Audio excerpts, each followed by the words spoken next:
Onde lumineuse, exercice 3.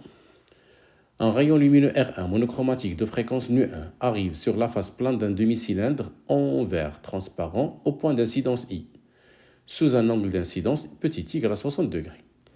Le rayon R1 se réfracte au point I et arrive à l'écran vertical au point A. On fait maintenant arriver un autre rayon lumineux de R2 monochromatique de fréquence nu2 sur la face plane du demi-cylindre sous le même angle d'incidence, 60 degrés. On constate que R2 se réfracte aussi au point I, mais il arrive à l'écran vertical en un autre point B, de telle sorte que l'angle entre les deux rayons réfractés est alpha égale à 0,563 degrés. Alors les données, on nous a donné l'indice de réfraction N1 pour le verre, pour la lumière de fréquence nu1, l'indice de réfraction de l'air, la vitesse de propagation dans l'air et la loi de Descartes. Alors premièrement, on a la fréquence nu2 supérieure à la fréquence nu1, ce qui est équivalent que lambda 2 sera inférieur à lambda 1. Et d'après la relation n égale à a plus b sur lambda carré, n varie d'une façon opposée à lambda.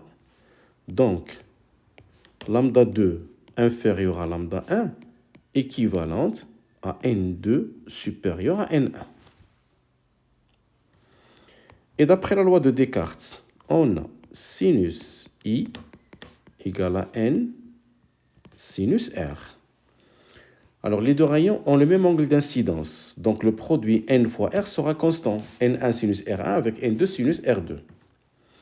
Et puisque le sinus est une fonction croissante entre 0 et pi sur 2, donc, si N2 est supérieur à N1, alors sinus R2 sera inférieur à sinus R1.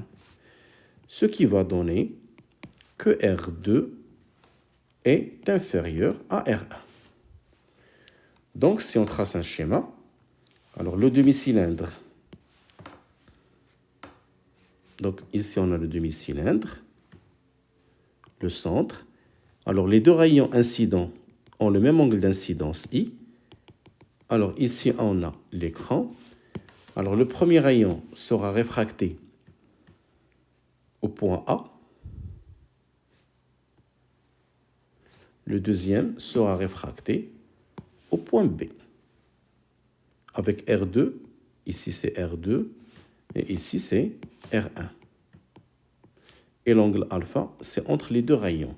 Donc pour le rayon R2, ici c'est le point B, ici c'est le point A, et ici c'est le point H.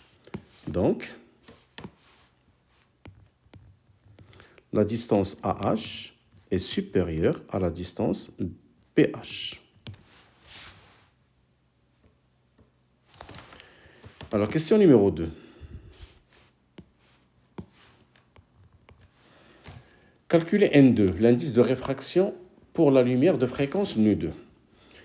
Alors, pour calculer N2, l'indice de réfraction du demi-cylindre, du verre, il faut calculer tout d'abord l'angle R1.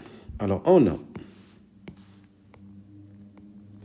sinus I égale à N1 sinus R1. Donc, sinus R1 égale à sinus I sur N1, qui est égal à sinus 60 sur N1, qui est égal à 1,626. Alors, ce qui est équivalent à sinus R1 égale 0,532 degrés. Alors, sinus moins 1 de 0,532 nous donne R1 égale 32,182 degrés. Et puisque R1 est supérieur à R2, alors R2, c'est R1 moins alpha. R2 égale à R1 moins alpha. Alors, bien donc, N2 égale à sinus I sur sinus R1 moins alpha. Alors, application numérique, N2 égale sinus 60 sur sinus R1 qui est égal à 32,182 moins alpha qui est égal à 0,563.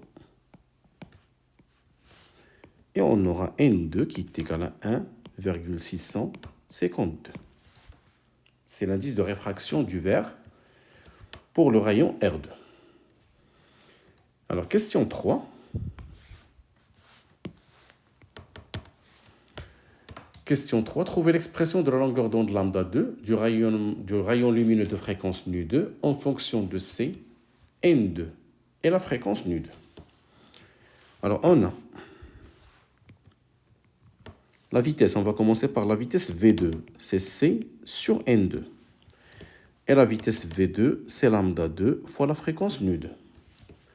Donc, la longueur d'onde lambda 2, c'est C sur N2 fois la fréquence nu2. Voilà. Alors, application numérique. Lambda 2 égale. Alors, C, c'est 3,10 puissance 8. N2, c'est 1,652. La fréquence nu2, c'est 7,50, 10 à la puissance 14. Donc, la longueur d'onde lambda 2, c'est 2,42, 10 à la puissance moins 7 mètres, qui est égal à 242 nanomètres.